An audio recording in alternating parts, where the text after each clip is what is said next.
Hey there, it's Shannon Ballard. When you listen to Southern Mysteries, you're supporting an independent podcast that's made possible by the support of patrons who help me continue to share these stories like you'll hear today. Southern Mysteries is staffed by one person, by me.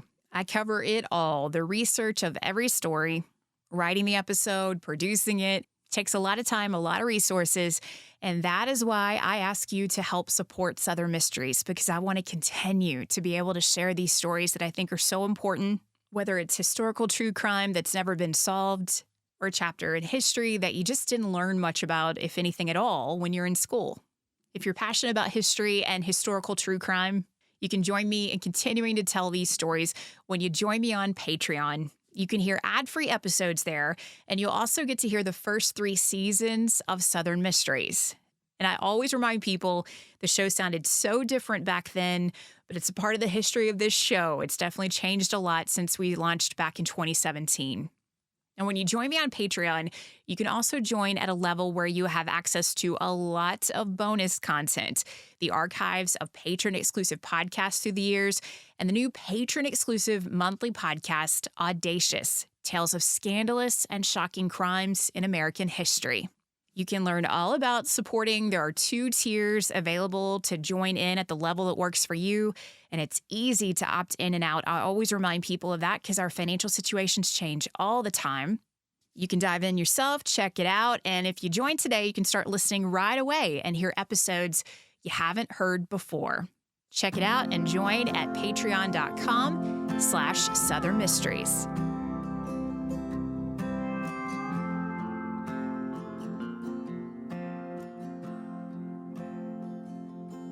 August 1974 was a month of transition for the United States. On August 8th, President Richard Nixon announced he would resign his office, and the following day, Gerald Ford was sworn in as the 38th President of the United States. The Watergate scandal, the downfall of Nixon, it was the talk of the country that summer. But in Opelika, the county seat of Lee County, Alabama, folks who had been talking about the presidency and a local election that was coming up soon found themselves trying to help authorities solve a mystery when 67-year-old Ruth Dorsey disappeared. Her disappearance perplexed friends, family, and law enforcement. Investigators from the Lee County Sheriff's Department supported authorities from Opelika and Auburn police in what would become one of the most extensive searches to date in the east central part of the state. Half a century has passed, and Ruth's disappearance is still one of Alabama's most baffling mysteries. Welcome to Southern Mysteries, exploring the history and mysteries of the American South. I'm your host, Shannon Ballard. This is the story of the mysterious vanishing of Ruth Dorsey. Opelika, Alabama is the sister city of Auburn, the home of Auburn University. 30,000 people call Opelika home. It's maintained small-town charm and quality of life, even as Lee County became the 8th largest county by population in Alabama. In 1896, Opelika became one of 10 experimental sites for the Postal Service's free delivery program in rural communities. By 1900, local investors, including prominent businessman and farmer Isham Dorsey, established the Opelika Cotton Mill. It operated until the end of the 20th century. It's now best known as one of the filming locations for the 1979 movie Norma Ray.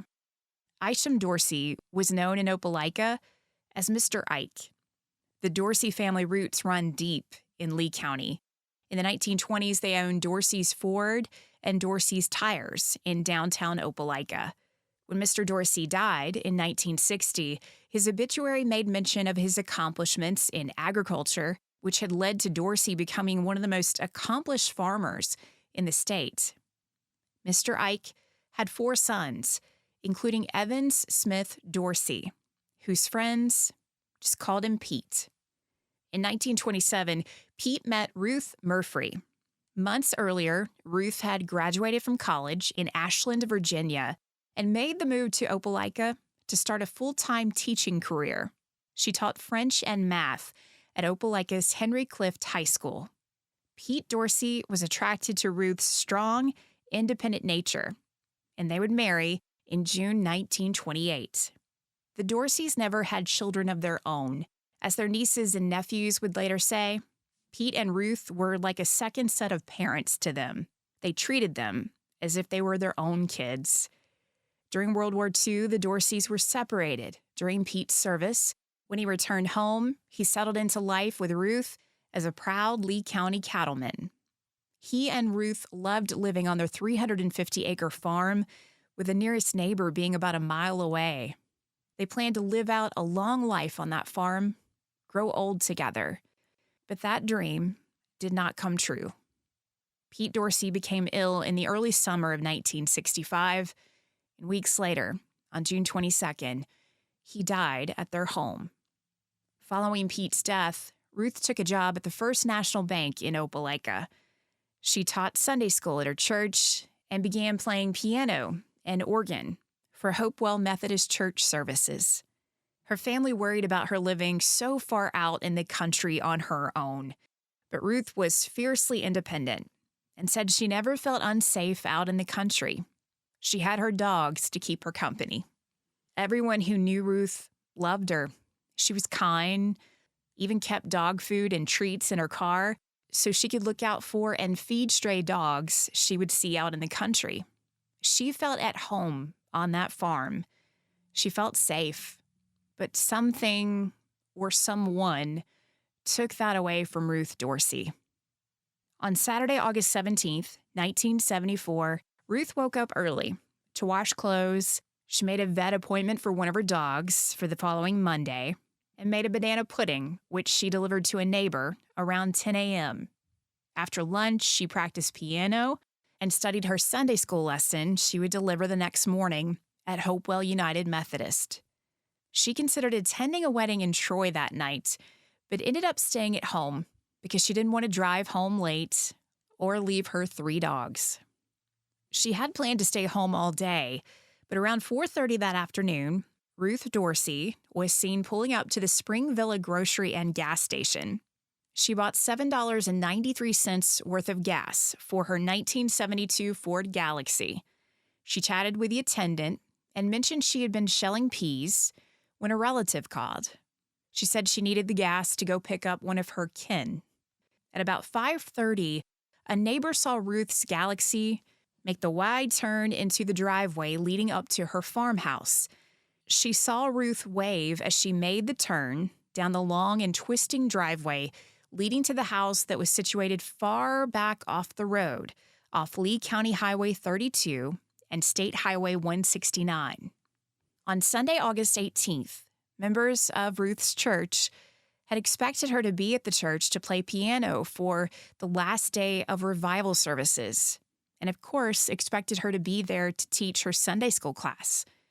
Ruth Dorsey was the kind of woman who was methodical, and she kept her commitments, which is why her friends at church became very concerned when she didn't show up. The superintendent of Sunday school, Leon Allen, along with one of Ruth's neighbors, drove out to the farm, where they found the front door of the Dorsey farmhouse wide open, and the side door was unlocked. There was no sign of Ruth in or around the house, and her car was gone. Roy Lowe, who managed Ruth's farm, arrived to feed the cattle and met with the men from the church, and they all agreed something was off. They had found Ruth's dogs cowering in the bathroom, acting as though someone or something had traumatized them. Ruth's nephew, Walter Dorsey, said one of those dogs, Spoogie, would eat you alive if you tried to come in while Ruth was there. The fact that this dog was found cowering in fear in the bathroom, to him, that was a clear sign that something had gone wrong. Ruth would never do anything to hurt any animal, much less one of her dogs.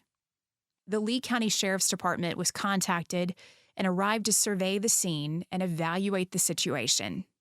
Nothing was disturbed inside Ruth's house, but things didn't make sense to Ruth's family. Her linens were hanging on the clothesline outside, which was odd because she never left the clothes out overnight.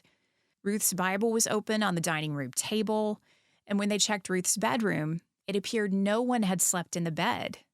Ruth's family explained to authorities that the Bible still being open on the table struck them as odd. If she had gone to bed and prepared to get up the next morning for Sunday school, she had a habit of putting everything she planned to take with her to church next to her purse. That meant the Bible and her lesson plans would have been next to the purse and ready to grab when she headed out the door.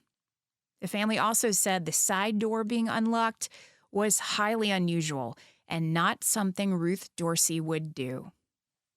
There was no sign Ruth had eaten an evening meal, and no sign that her 3 dogs had been fed their special morning meal.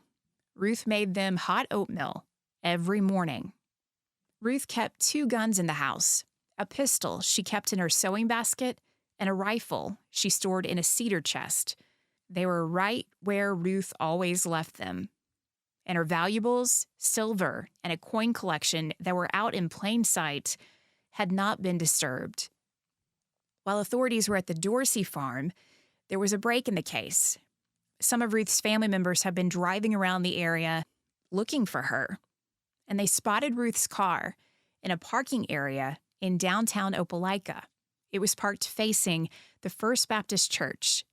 When police arrived to check things out, they found Ruth's keys in the ignition and her purse and glasses on the front seat.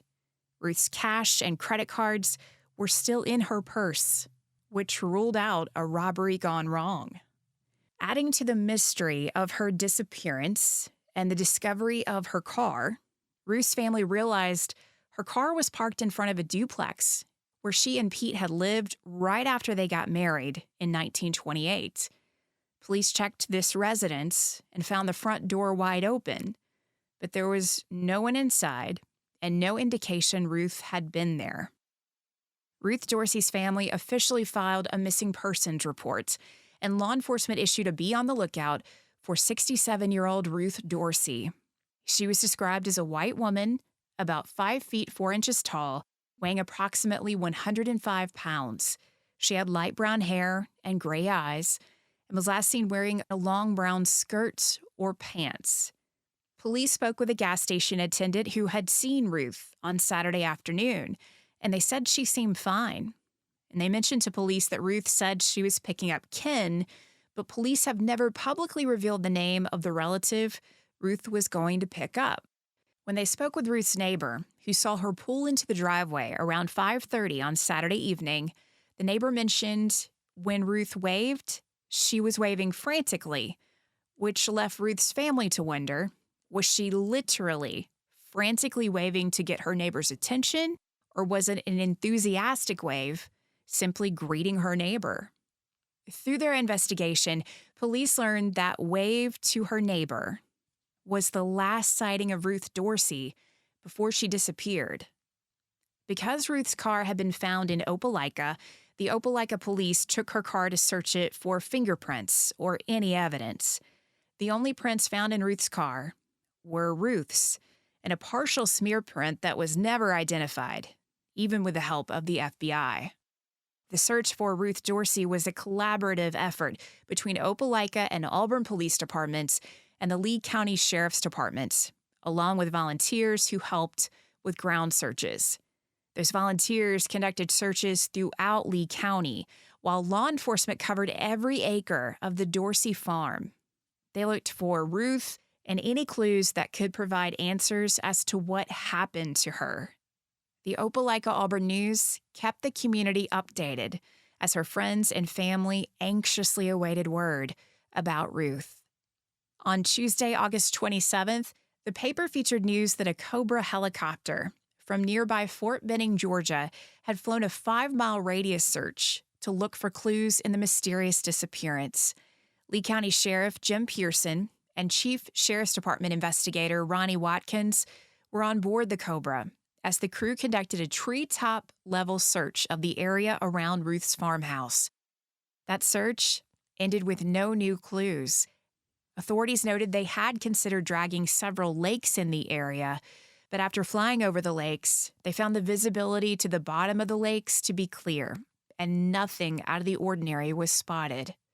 Sheriff Pearson stated, after extensive searches on ground and by air, that he believed if there was a body to be found, they would have found it. He said with no sign of foul play, it was hard to know what happened to Ruth, and acknowledged that the longer she was gone, there was the possibility that she had been harmed in some way. Members of Ruth's family told the local news that the sheriff believed Ruth may have run off with a man she met. But her family shut down that claim, saying she was the kind of person who shared everything with her family and her friends at church, and those who really knew Ruth Dorsey said she never mentioned dating or seeing anyone apart from their regular friend group. The family felt justified in standing by that belief because there was never another withdrawal or any activity associated with Ruth's finances after she disappeared on August 17, 1974. Nearly 2 weeks after Ruth's disappearance, the family, along with Ruth's congregation at Hopewell Methodist Church, teamed up to offer a $1,400 reward for any information leading to Ruth's whereabouts. That would be the equivalent of nearly $9,000 today. That reward led to no new leads. Everyone known to have a connection with Ruth Dorsey was questioned, and none of those interviews led to new leads in her disappearance. Law enforcement requested Ruth Dorsey's dental charts to have on hand to compare with bodies found in the area and across the country. By December 1974, with no leads and no answers, it seemed as though Ruth Dorsey had vanished. Investigators confirmed Ruth's details had been added to the National Crime Information Center computer. That was done in case a body was located by other law enforcement agencies in the United States. This meant if the body of a woman matching the height of Ruth was discovered, Lee County authorities were notified to send Ruth's dental records for comparison. Investigators were frustrated that they could not solve this mystery.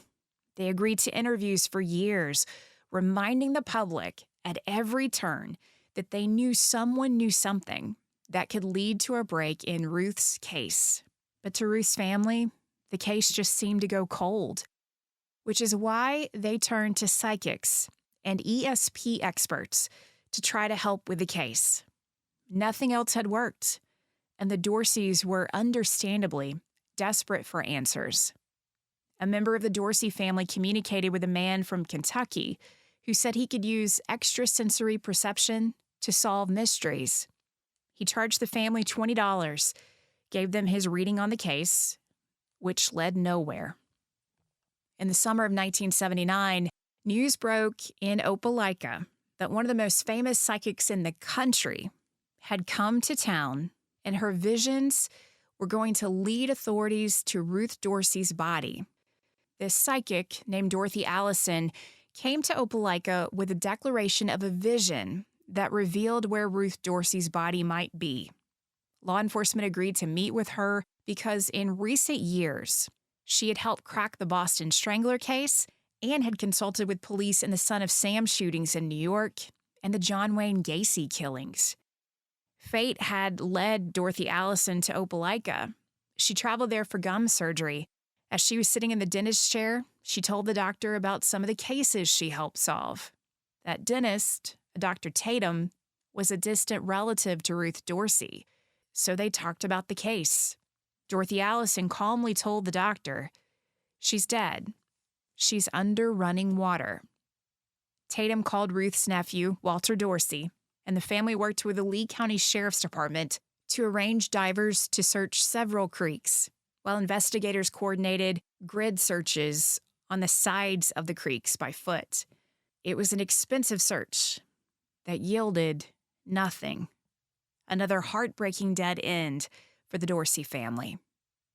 The Dorseys continued to deposit their Aunt Ruth's Social Security check each week. They made sure her dogs found homes, including Spoogie, the dog that appeared especially fearful when found in Ruth's bathroom. Walter Dorsey took that dog in and gave it a home until it passed away in early 1977. Ruth's belongings were packed up and stored away. The family rented out the farmhouse until 1982, when Ruth Murphy Dorsey was officially declared dead. According to Ruth's will, her belongings were sold. On October 21st, 1982, public notice of a sealed bid farm sale was published in the Opelika Auburn News for the estate of Ruth M. Dorsey, known as the Dorsey Farm, and the property was sold soon after. In a 1977 interview with the Opelika Auburn News, several of Ruth's nieces and nephews spoke out about their desperate search for answers. They revealed two things that bothered them about the discovery of Ruth's car the day the family realized she was missing. When they spotted the car in downtown Opelika and reported it to police, they immediately noticed it was parked perfectly.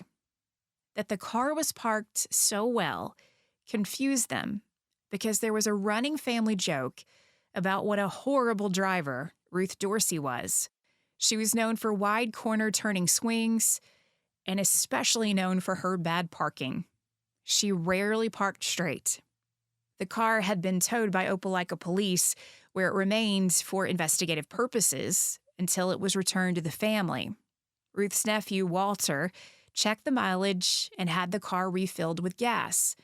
Now, police learned through the course of the investigation that 10 miles worth of fuel had been used before that car had been parked in downtown Opelika, and that mileage was unaccounted for.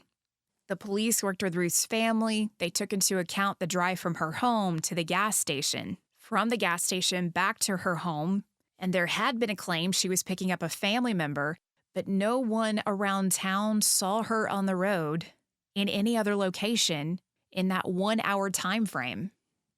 Neither the police nor the family have ever been able to determine the drive that was made that would have used 10 miles worth of gas. Something happened to Ruth Dorsey between that late Saturday afternoon. She was seen by her neighbor on August 17, 1974, and the following morning. Neighbors who lived around Ruth told police they heard dogs barking the night of her disappearance, but it was a rural area with a lot of dogs, and police weren't able to verify it was Ruth's dogs that the neighbors heard.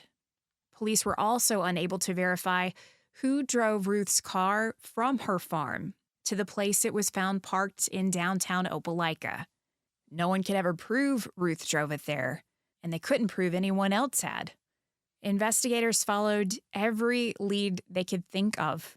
In October 1976, it was suggested the disappearance of another Opelika widow could be connected to the Dorsey case. 62-year-old Louise Mitchell vanished from her home, and her car was found 1 week later.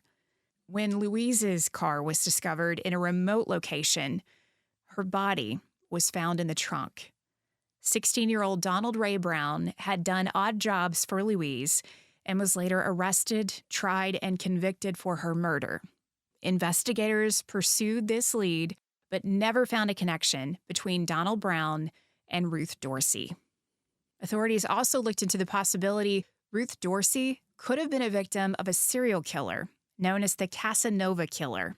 John Paul Knowles was suspected of 11 assaults and murders across 8 states following his escape from a Florida prison in July 1974.